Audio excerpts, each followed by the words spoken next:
Warning, this program is entirely fictional and made by a sole Canadian man. All characters and events in the show, including the host, even those that are based on real people, are entirely fictional. The following program contains mature subject matter. Viewer discretion is advised.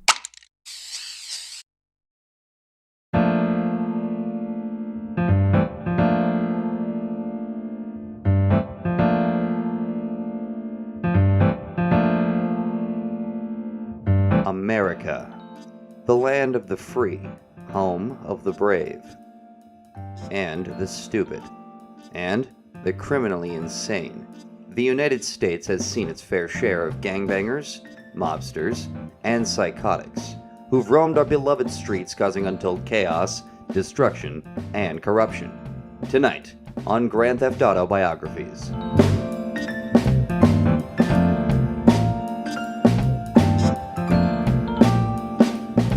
Thrills, money, and revenge. These are what drive the subject of tonight's episode. We will take a look at a criminal with mysterious motivations and whose sole loyalties lie only with himself.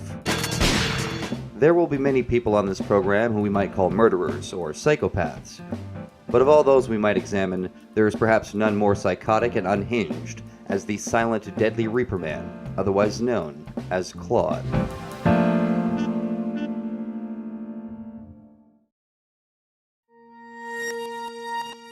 Today's video is brought to you by my wonderful supporters on Patreon. If you want to support the channel, one of the best ways you can do it is by joining my Patreon and supporting those who support me. All patrons at all tiers receive access to all of the perks listed on screen for only $2 Canadian a month, which is less than $2 American a month. But for those extra generous few who decide to pledge at the executive producer level, you can also promote your own content. If you'd prefer to just give a one-time donation, you can use the paypal.me link in the description down below. A very special thank you to my executive producer tier patrons, Ezra Hambrick, Mason Collin, Aussie, Diecastinator, Chuck K45, Miles Garrett, and King GTA 15. You can check out Ezra's YouTube channel, Scott Games 99, where they play games such as NHL and MLB, and story-based games like the Red Dead Redemption series, with plenty more story-based games to come. Mason Collins' podcast channel, We're About Everything, where they discuss, well, everything from zombie apocalypses to game remasters and more. Chuck K45's channel, who's working on setting up a channel all about buying farm equipment, fixing it up, and then starting a new farm from scratch. And Diecastinator's channel, where they examine, review, and discuss all things diecast, from the history of the hobby to rare models and much more, with new videos basically every day, in addition to buying, selling, and trading the diecast cars. All links in the description down below. Thank you so much to all of my patrons, and please consider signing up if you enjoy my content. Like a lot of people, I am really struggling to stay afloat these days, so every little bit helps. Even if you can't support me financially though, support the show by showing my executive producers some love. And without further ado, enjoy today's video.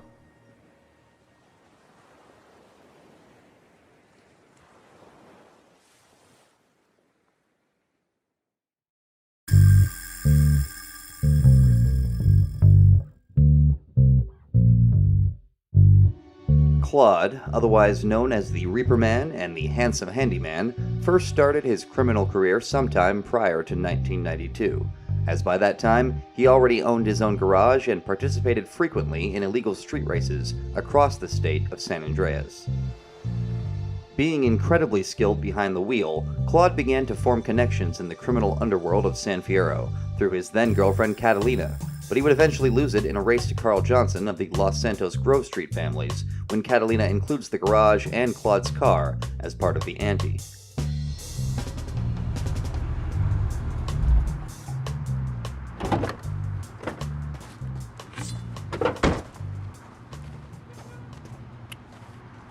Damn, man, now what? Big! What? What I do now? Oh, so this is where you've been, eh? This is how you repay my tenderness? You prefer the curves of some car to those of a real woman? Look, Catalina, you called it off, remember? Just business. What kind of a man are you? When I say just business, I mean that I love you! When I say I'm no interested no more, I mean that I love you!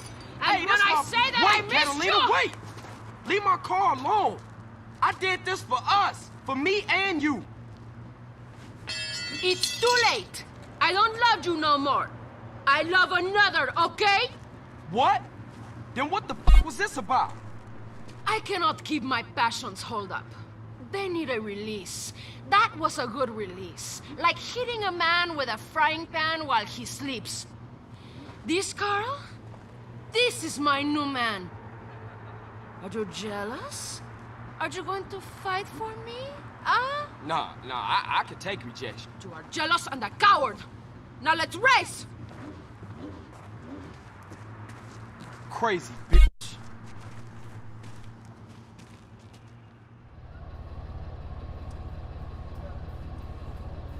You had the unfair advantage! Being a better driver ain't no unfair advantage. You think you're clever, but it is you who is missing the point. Not only was he racing, but he was satisfied. Fully. What are you gonna say about that?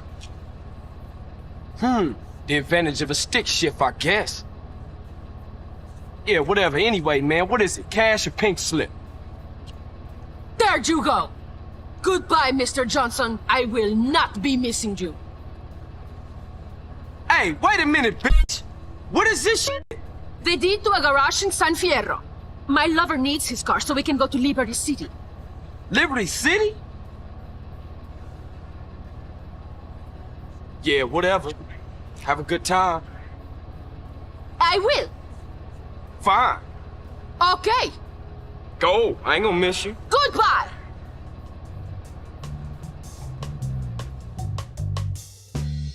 With his garage gone, Claude and Catalina would leave San Andreas in '92 to begin a 9-year-long crime spree across the United States, Bonnie and Clyde style.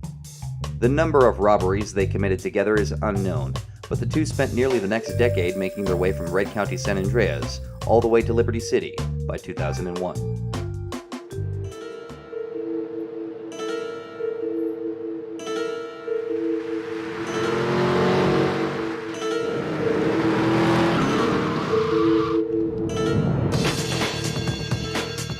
However, all was not perfect in paradise, as Catalina would begin to develop a resentment for Claude, which by 2001 had reached its boiling point. During a robbery of a Liberty City bank, Catalina betrayed Claude, shooting him in the chest and leaving him for dead. But if Claude had been an easy man to kill, he would never have made it as far as he did to begin with. Having survived Catalina's betrayal, Claude found himself detained and convicted by the Liberty State judicial system, with a unanimous verdict: guilty of armed robbery. During a routine transfer of several felons, including Claude, from Liberty State Penitentiary, the convoy was ambushed by the Colombian cartel, seeking to free an old Oriental gentleman in the same paddy wagon as the handsome handyman. The Colombians, taking no interest in Claude or the other detainee, allowed the two to escape by vehicle just after the Callahan Bridge was destroyed, in an effort to prevent the Portland police from pursuing them.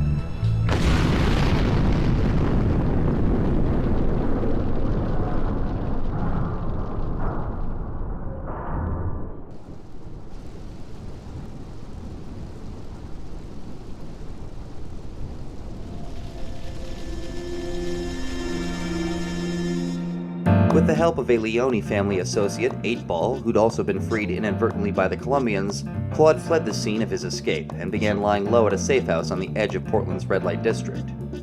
With 8-Ball's endorsement to Leone club runner Luigi Gottarelli, Claude would begin to work for the Mafia, doing odd jobs mostly as a driver, but also occasionally as a hitman, and general cleanup for Luigi, who eventually put him in contact with the son of the family, Don, Joey Leone, by way of Joey's girl Misty, whom Claude occasionally drove around the city. Am I gonna get to play with your big ends again? I'll be with you in a minute, Sparkplug. Hey, I'm Joey. Luigi said you were reliable, so come back later, there might be some work for you. Alright? What? When you gonna drill me? In a moment, sweetheart. I got a little business to take care of. I got a little job for you, pal. The Ferrelli brothers have owed me money for too long, and they need to be taught some respect. Lips Ferrelli is stuffing his fat face in the St. Mark's Bistro, so steal his car and take it to 8-Ball's bomb shop up in Harwood. You know 8-Ball, right? Once he's fitted it with a bomb, go park the car where you found it. Then sit back and watch the whole show. But hurry up, you won't be eating forever. Claude would go on to assist Joey in stoking a war between the Leones and rival family the Ferrellis, as well as the Chinese triads by killing both Lips Ferrelli and Chunky Lee Chung respectively. The Ferrellis were targeted for late payments owed to Joey, but the triads for another reason entirely. The Chinese had begun slinging a new drug called spank in various parts of Chinatown, principally by Chong himself, and the drug's profits had begun to eat into the Mafia's own businesses. Tuned her real sweet. She purrs, you know what I mean? Oh, here's the guy I was telling you about. Alright, listen, this guy, he ain't Italian and he's no mechanic, but he could get things fixed. This is Pop's capo, Tony Cipriani. Yeah, I'm Tony Cipriani. Take him to Mama's restaurant at St. Mark's, alright? Now listen to me. I'm planning a job that needs a good driver, so drop by sometime later, okay? Take a seat, kid. Take a goddamn seat. So the laundry won't pay any protection, huh? The triads think they can mess with me? Let's teach these would-be tough guys what it means to be a tough guy.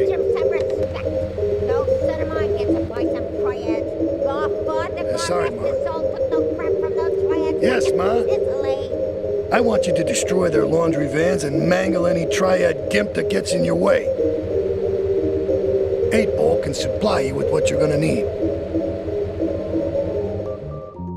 Impressed with Claude's competence, Joey would introduce Claude to Capo regime Tony Cipriani, who would accelerate the Leones' war against the Triads with Claude's help, culminating in the Don himself calling a meeting of all high-ranking Leone associates, with Claude serving as their chauffeur. You did good back there, kid. Real good. Come on, let's introduce you to the Don. Hey, Luigi! Oh, my girls have been missing you so long, Salvatore. You've been away too long. You tell them once this unfortunate business is taken care of, we'll all go down to the club and celebrate, okay? Here's my boy. How you doing, Pop? You got yourself a good woman yet? Hey, your mother, God bless her soul, would be turning over in her grave to see you without a wife. I know, Pop. I'm working on it. Tony! How's your mama? She's a great woman, you know. Strong. Firenze. She's good. Fine. Terrific, terrific. Now listen, you guys, you go inside while I talk to our new friend here. I see nothing but good things for you, my boy.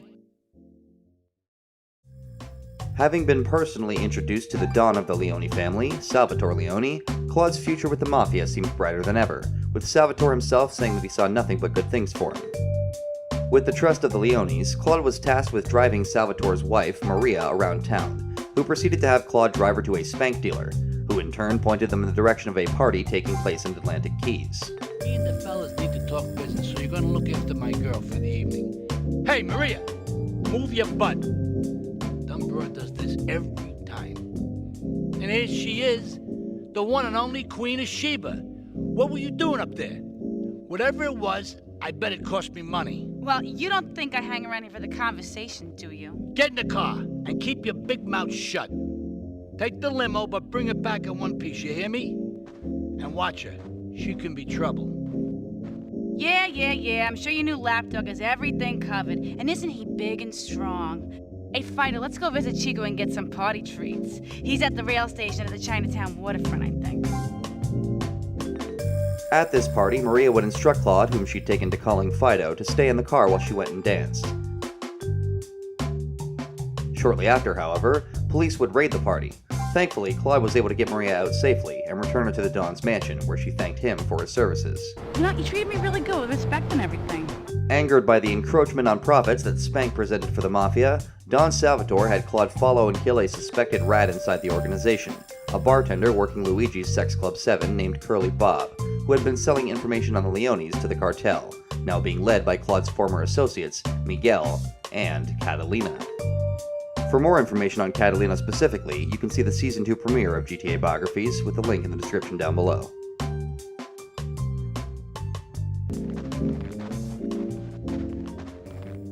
The cartel has got bottomless funds from pushing that Spank crap. If we make an open attack on them, they'll wipe the floor with us. They must be making Spank on that big boat that Curly led you to. So we gotta use our heads, or rather one head, your head. I'm asking you to destroy that Spank factory as a personal favor to me, Salvatore Leone. If you do this for me, you will be a made man. Anything you want. Go and see 8-Ball. You'll need his expertise to blow up that boat. Okay, let's do this then. I can set this baby to detonate, but I still can't use a piece with these hands. Here, this rifle shall help you pop some heads.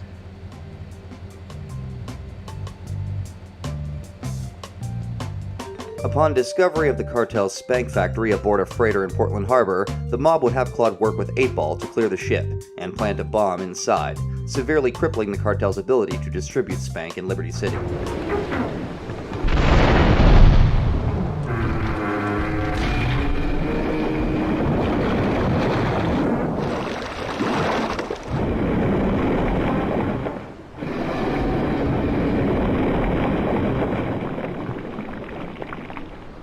While working for the Leones and living in Portland, Claude also took on work from both Diablo gang leader El Burro, as well as local businessman Marty Chunks, who ran the bitch and dog food factory in Trenton. I just got one little job for you before we can all celebrate. With a blow dealt to the cartel, Claude was told to do some final cleanup work for the Leones before becoming a made man and getting anything he wanted. But a paranoid Salvatore, encouraged by an attention-starved Maria, had actually arranged for it to be Claude's last job. And it likely would have been if not for Maria's guilty conscience, confessing her blunder and helping Claude to escape Portland with the aid of an old Yakuza friend, Asuka Kasen. Listen, Salvatore thinks that we're going behind his back, so he was offering you to the cartel in order to make a deal. I couldn't let him do that. I mean, the worst thing is, it's all my fault because I told him we were an item. Don't ask me why, I don't know. Look, you're a marked man on the Mafia turf, and I've got to get out of here, too. I've seen too much killing, too much blood. This is a friend of mine, okay? She's an old friend, and it's so good. She's someone we could trust. Come on, enough of the speeches. We better get out of here before we get more hysterical Italians wanting less friendly reunions. Now a marked man by every gang in Portland, Claude continued his criminal pursuits by working for the Yakuza, in the form of both assumed Yakuza leader, Asuka, and the Wakagashira Kenji Kasen, her brother. Asuka would first have Claude prove his loyalties to the Yakuza by showing his ties to the Mafia were truly severed, by killing the very man who'd forced his most recent exile, Don Salvatore Leone. But first, you must prove to me that your ties with the Mafia are truly broken. Salvatore Leone will be leaving Luigi's in about 3 hours' time. Make sure he doesn't reach his club alive. Meanwhile, Maria and I will catch up on old times. Oh, Asuka, you've got a massager. That's not a massager. Claude would indeed make the trip back to Portland armed with a sniper rifle, and find a spot just across the street from Luigi's Sex Club 7, where shortly afterwards, he would murder Salvatore Leone just as he exited the club. Now working for the Yakuza under Asuka, Claude would begin helping both her and, by extension, Maria by keeping the women safe from prying eyes and perked up ears. He would meet Asuka's brother, the head of Liberty's Yakuza, Kenji Kasen, and be tasked by the siblings with taking down several groups of FBI surveillance teams around Staten Island, who were presumably spying on Yakuza operations. Salvatore's death comes as pleasurable news. You're an efficient killer. I like that in a man. This is my brother, Kenji. Asuka has a little job for you, but when you're done, drop by my casino and we can talk. Just like Kenji, always trying to play with my toys. My police source indicates that the Mafia are watching our interests around the city in a bid to track you down. We cannot continue our operations until they are dealt with. Take out these spying fools and end this vendetta once and for all. Claude would also murder a reporter for Asuka who she claimed had been spying on them, as well as one of Asuka's drivers whom her police informants had revealed was actually an undercover cop, Jay Tanner. One of Claude's final tasks for Asuka around this time was to meet up with one of these police informants to deliver payment, perhaps the same one who had tipped her off to Tanner's undercover status, Officer Ray Machowski. You must be Asuka's new errand boy. You got the money. Is it all here? I know what you're thinking. Another bent cop. Well, it's a bent world. Just because I lost a few partners, those suckers from Internal Affairs have started sniffing around. Reckon they can smell me. Well, this city is one big open sewer. But I'm gonna need some non-union help. And if you're interested, you know where to find me.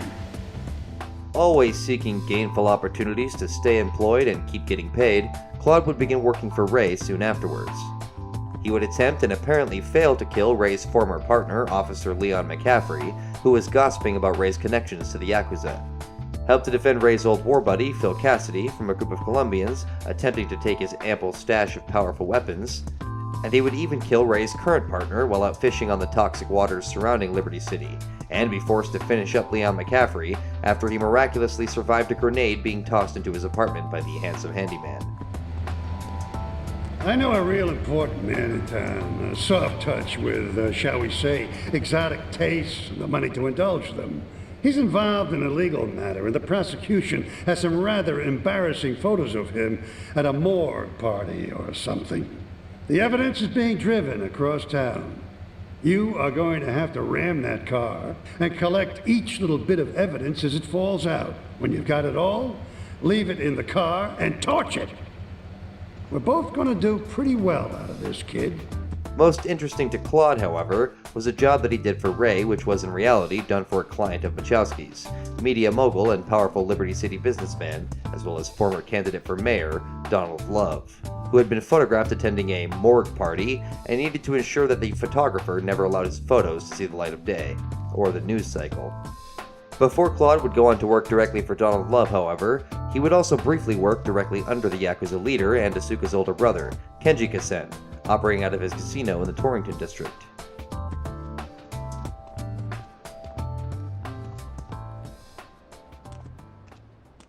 My sister speaks highly of you, though I'm yet to be convinced that a gaijin can offer anything but disappointment. Perhaps you could help deal with a situation that has me at a disadvantage. Of course, failure has its own disgrace. A Yakuza Kanbu is in custody awaiting transfer for trial. He is a valued member of the family. Break him out of custody and get him to the dojo at Bedford Point. Claude would help break a high-ranking Yakuza, Kanbu, out of the LCPD's custody downtown, help Kenji pay back a debt to a friend obsessed with expensive cars by stealing a Cheetah, Infernus, and Stinger, and then find himself disrupting the operations of another pair of gangs trying to take and hold onto territory across Liberty, the Uptown Yardies under King Courtney, and the Colombian Cartel under Miguel and, of course, Catalina. He would be tasked with not only interrupting a meeting between the two, but doing so while driving a common Yardies car, in an attempt to frame the Yardies for the attack and thus fracture the connection between them using a false flag event. However, the attempted framing would not go as planned, and the Yardies and Cartel would continue to work together much to the immense frustration of Kenji, whose Yakuza were constantly having their territory challenged by both the Yardies near Newport and the Cartel practically everywhere.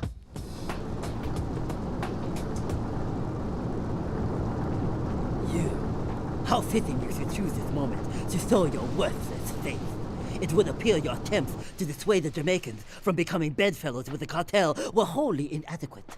Yardie pushers line Liberty streets selling packets of spank like they were selling hot dogs. Those cartel pigs are laughing at us. At me. I will give you one last chance to prove my sister's faith in you to be well-founded.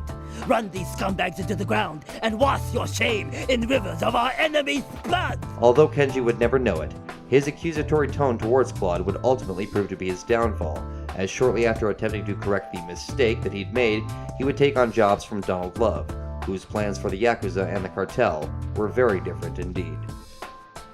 Whilst on Staunton, Claude would also find work with the Uptown Yardies under King Courtney, performing drive-bys on Diablos and stealing vehicles for false flag hits on every gang in the city. Eventually, though, King Courtney would form an alliance with Catalina, luring Claude into a trap on her orders and nearly having him killed by a group of drugged-up suicide bombers loaded on spank.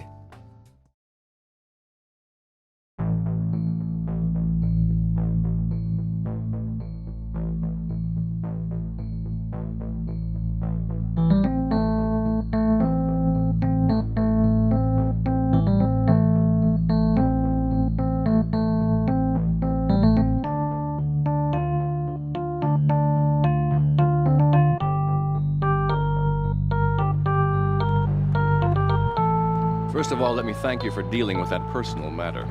People will read something into anything these days. Experience has taught me that a man like you can be very loyal for the right price, but groups of men get greedy.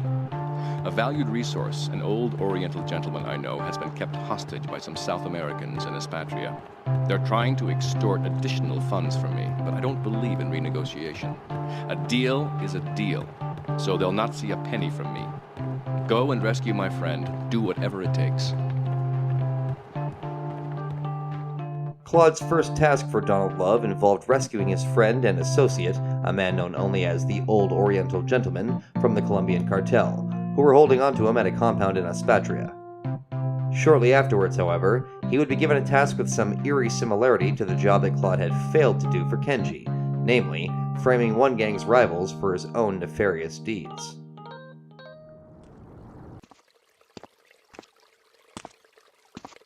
Nothing drives down real estate prices like a good old-fashioned gang war, apart from an outbreak of plague, but that might be going too far in this case. I've noticed the Yakuza and the Colombians are far from friends. Let's capitalize on this business opportunity. I want you to kill the Yakuza Wakagashira, Kenji Kassen. Kenji is attending a meeting at the top of the multi-story car park in Newport. Get a cartel gang car and eliminate him. The Yakuza must blame the cartel for this declaration of war.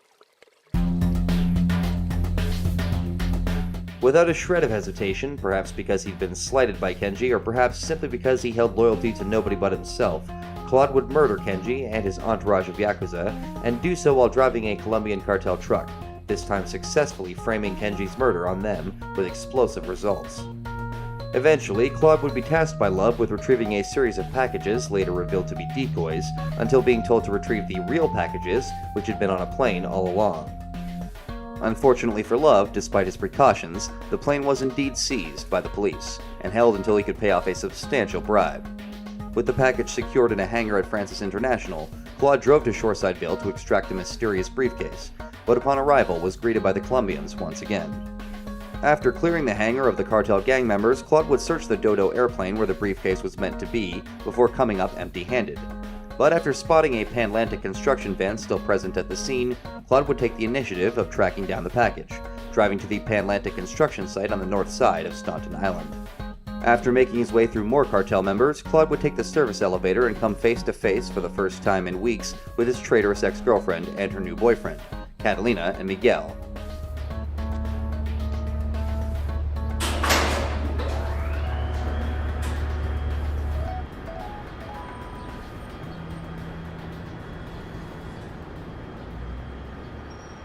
Hey, let's get this out of here.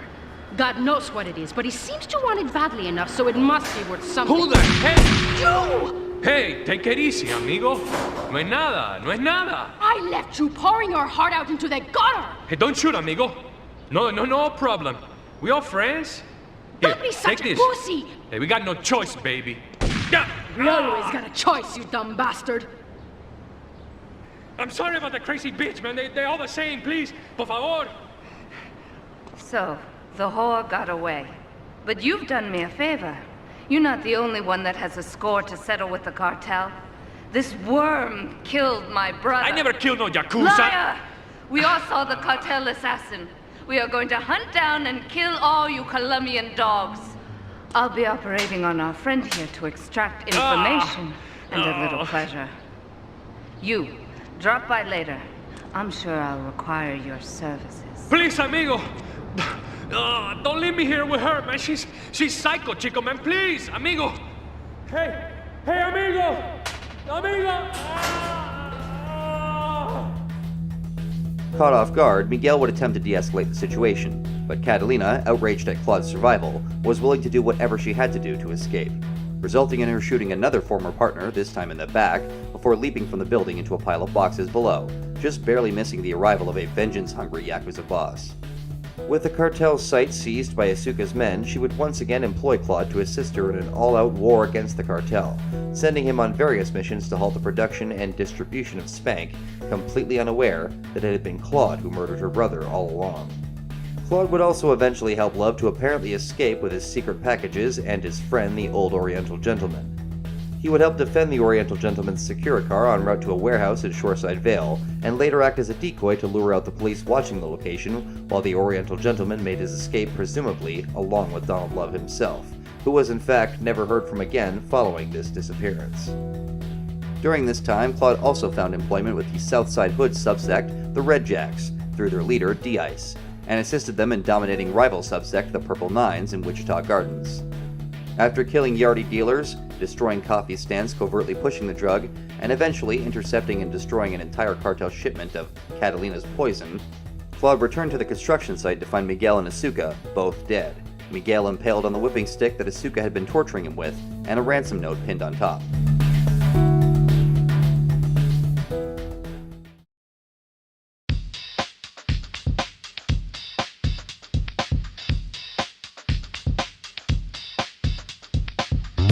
Either out of a desire for revenge or truly wanting to rescue Maria, Claude went to the Colombian-controlled mansion in Shoreside Vale with the ransom money in hand. But as Catalina put it, he had apparently not learned that she could not be trusted as far as she could be thrown, and quickly a chase ensued with Catalina fleeing, Maria and money in hand, towards the Cochrane Dam, while Claude liberated his attacker of their weapon and followed Catalina's escaping helicopter.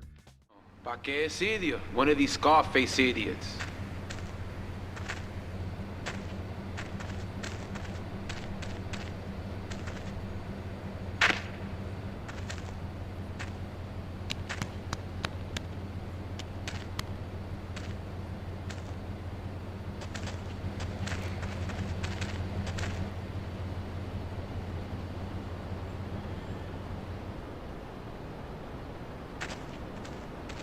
The real question is, did you turn up to rescue Maria or to get me back?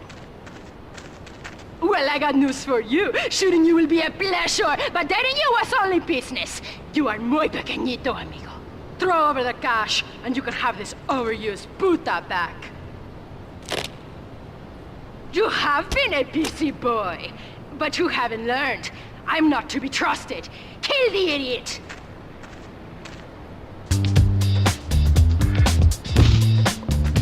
After fighting his way through dozens of heavily armed Colombians, Claude would finally rescue Maria and blast Catalina's chopper right out of the sky, creating an unprecedented fireworks display for the barely weary residents of Cedar Grove. Exactly what happened afterwards, though, is anyone's guess, as Maria Latour has not been heard or seen since the incident. We here at GTAB Biographies believe the most likely outcome was that Claude was not at Cochrane Dam to save Maria, but instead simply to get his revenge on Catalina. We believe that afterwards, the most likely outcome is that Claude did indeed kill Maria, but we may never truly know the answer. Residents in Cedar Grove have been coming to terms with the emotional aftermath of a full-blown war that hit the area yesterday. Local resident Clive Denver described to police a single gunman that he saw fleeing the scene with a dark-haired woman. We're gonna have such fun, cause you know, I love you. I really do, cause you're such a big, strong man, and that's just what I need. Anyway, what was I saying? I forget, but you know what it's like, don't you? The sound of explosions shook nearby homes as people ran for cover.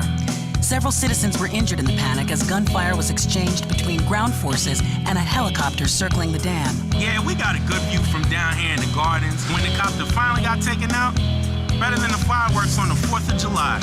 With the death toll already over 20, police are still finding bodies. There have been no official denials concerning rumors that the dead were members of the Colombian cartel, and still no leads as to the cause of the massacre.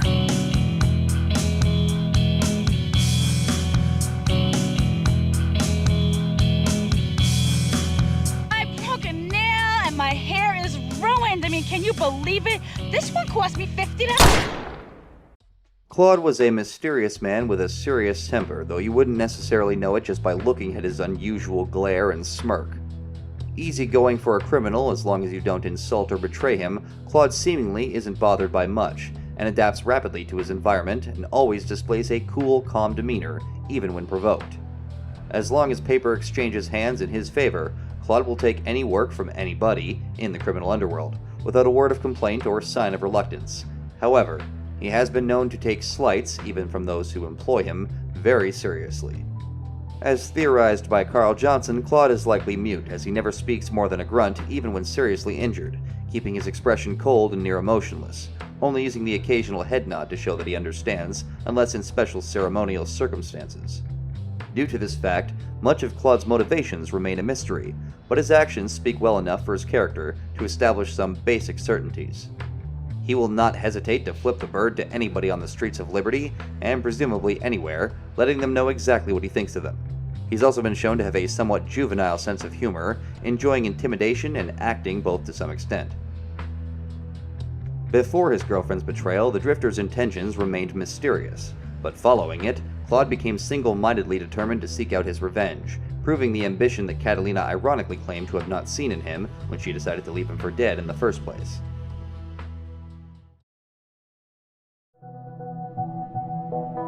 A full rap sheet for the man identified as Claude has been obtained for this program, compiled across many sources and reports over the years. These are all the known crimes we were able to confirm that he committed. numerous instances of illegal street racing in and around the San Fierro area, taking part in a specific illegal race in Red County, San Andreas, the robbery of a bank in Liberty City, and escaping when the police convoy taking him to prison is attacked by the Colombian cartel. Killing a drug dealer and stealing his car for Luigi Gattarelli. Killing 2 pimps for Luigi Gattarelli. Driving several prostitutes to the old school hall. Stealing Mike Forelli's car, arming it with a bomb, and using it to kill Mike. Killing Chunky Lee Chung. Damaging and stealing a Secura car for Joey Leone. Driving Tony Cipriani to a laundry to rob and then helping him escape. Disposing of a body in the trunk of a car. Being the getaway driver for a bank robbery. Destroying 3 laundry vans. Stealing a briefcase from the Triads for Tony Cipriani and killing all the Triads guarding it. Driving Maria Latour to a drug dealer and to a party which is busted by the LCPD before helping her escape. Killing 3 different Triad warlords. The bombing of the Triad's fish factory. The killing of Curly Bob. Helping 8-Ball blow up the Colombian cartel's ship, killing all the guards in his way. Taking part in an illegal street race in Portland. Arming an ice cream truck with a bomb and using it to kill several mafia members. Killing 25 Triads with a flamethrower. Killing the thief of El Burro's porno magazines. Bringing a bank manager, 2 thieves, and a woman to be killed by Marty Chonks. The woman was incidentally Marty Chonks' wife. Bringing Carl to be killed by Marty, although ultimately it is Marty who was killed by Carl. Killing Salvatore Leone. Killing several spies located around Staunton Island. Killing a reporter. Killing Tanner and escaping from the LCPD officers pursuing him afterwards. Breaking Kanbu out of prison. Stealing 3 sports cars for Kenji Kasen. Ambushing a deal between the Colombian cartel and the Yardis, killing all the participants and stealing their money for Kenji. Collecting protection money for Kenji and killing several Diablos who attempt to stop him. Killing numerous Yardi drug dealers. Torching Leon McCaffrey's house and almost killing him. Killing several Colombians attacking Phil Cassidy. Damaging a vehicle and collecting evidence against Ray Machowski that falls from it before torching the car with the evidence inside, evading the LCPD in the process. Killing Ray's partner. Damaging an ambulance, killing Leon McCaffrey and escaping from the LCPD. Killing several Colombians in order to save the old Oriental gentleman and bring him to Donald Love. Killing Kenji Kasen and framing the Colombian cartel for the attack. Picking up 6 packages with illegal goods for Donald Love and escaping from the LCPD. Killing several Colombians protecting a plane at the airport and more at the construction site in Fort Staunton in order to steal their package for Donald Love. Defending a Secura car from the Colombians, killing many of them in the process.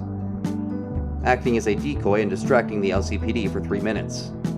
Helping Ray Machowski escape from the LCPD by taking him to the airport.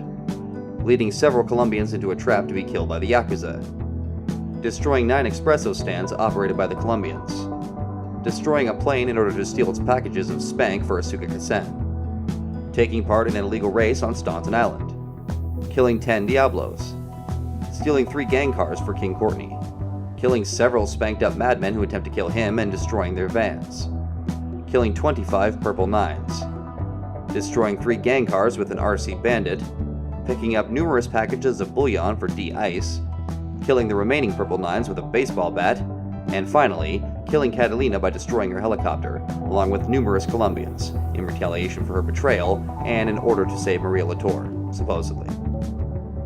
When all is said and done, the known tallies for Claude are a clear reminder of the true depths of depravity America's criminal underworld are capable of, with Claude's estimated murders alone counting nearly 180 people. Unlike future subjects on this show whose motivations are clearer and easier to understand, Claude's unwavering silence means his reasons for such profound death and destruction are and will remain a mystery. God only knows what goes on behind those cold, calculated eyes.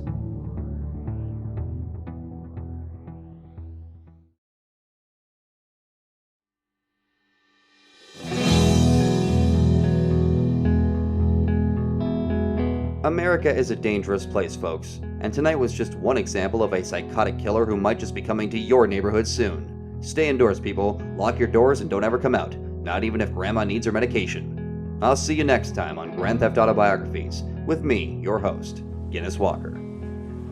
Howdy y'all, I want to thank you for watching this remaster of GTA Biographies Season 1, Episode 1. If you're new to the series or the channel in general, there are 3 full seasons of GTAB Biographies that you can watch right now, and a 4th season in production. And if you enjoyed any of the music in this video or any of my videos, you can find the full soundtrack to Season 1 on Spotify, and the rest of the over 100 original music tracks that I produced for the channel through signing up at patreon.com/GuinnessWalker. Thanks again so much for watching, and I'll see you guys all next time. Peace.